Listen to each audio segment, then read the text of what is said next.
Hi everyone, I'm Marcy, and today I'm making New Mexican spoon bread. I'm sure you've heard of Mexican cornbread.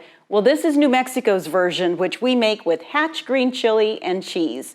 And the reason we call it spoon bread is because unlike some cornbreads, it can be really dry. This one is so moist and delicious, you can actually eat it with a spoon.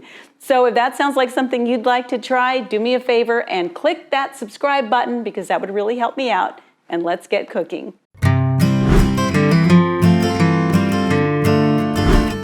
I'm so excited to share this recipe with you because it's one of my all-time favorites. In fact, years ago when I was working in TV news in Sacramento, I was asked for Hispanic Heritage Month to share a family recipe that really represented who I am. It was for a small cookbook that was being published, and this is the very recipe that I chose, New Mexican spoon bread.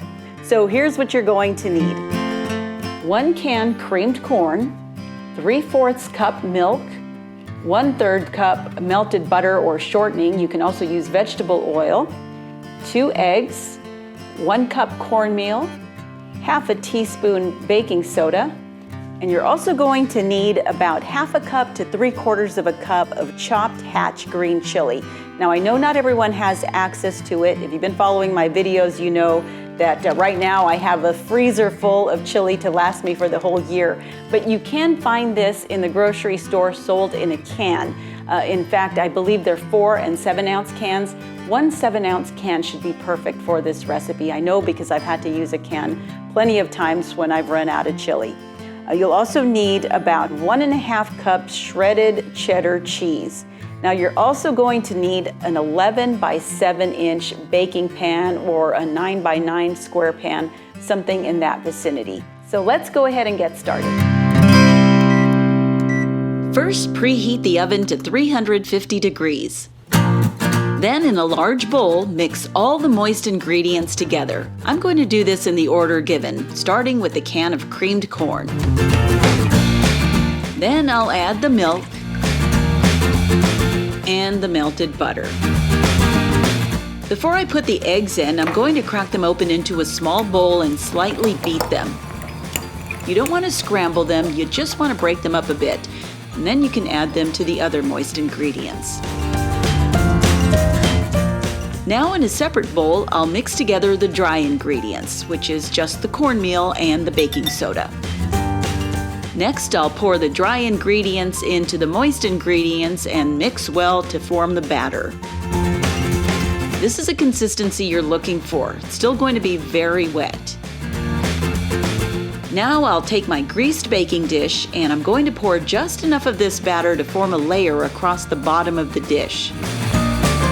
Then I'll place a layer of green chili on top, doing it a little at a time. I want it to spread across evenly so there's green chili in every bite. You can also mix the chili directly into the batter, but the reason I do it this way is I'm really particular about my chili, and any chili that's exposed to the top in the oven while it's baking, it tends to dry out. So that's why I layer my chili and also my cheese, but you can do this part however you'd like.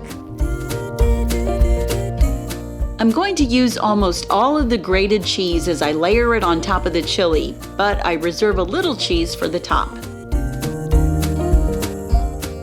Now I'll spoon in the remaining batter, covering all the chili and cheese.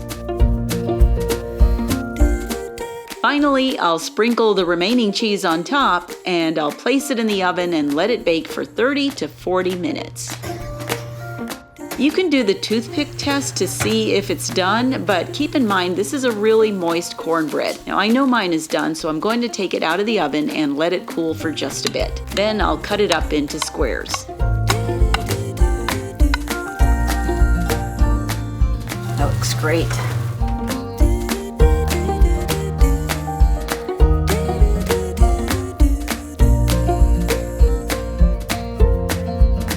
You'll want to serve this while it's still warm, and as I mentioned earlier, because it's so moist, you may want to use a spoon or a fork to eat it and not just your hands.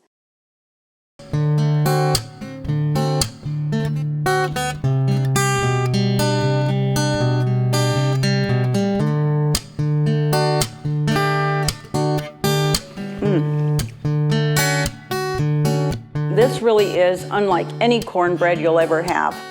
Because you use that creamed corn in the recipe, you actually have little bits of corn in this cornbread, and then of course the Hatch Green Chile and the cheese just put it over the top. I really hope you try this and that you love it as much as I do. And by the way, if you have leftovers, it keeps fine in the refrigerator, and then you can just reheat it in the microwave. That's if you have leftovers, because New Mexican spoon bread tends to get gobbled up pretty quickly. Thanks so much for checking out my video. Starting next week, I'll be sharing some recipes perfect for Thanksgiving. So be sure to subscribe, like, and click the notification bell so you don't miss any of them. You can also follow me at Marcy Inspired on Instagram and Facebook. Until next time, blessings from my kitchen to yours.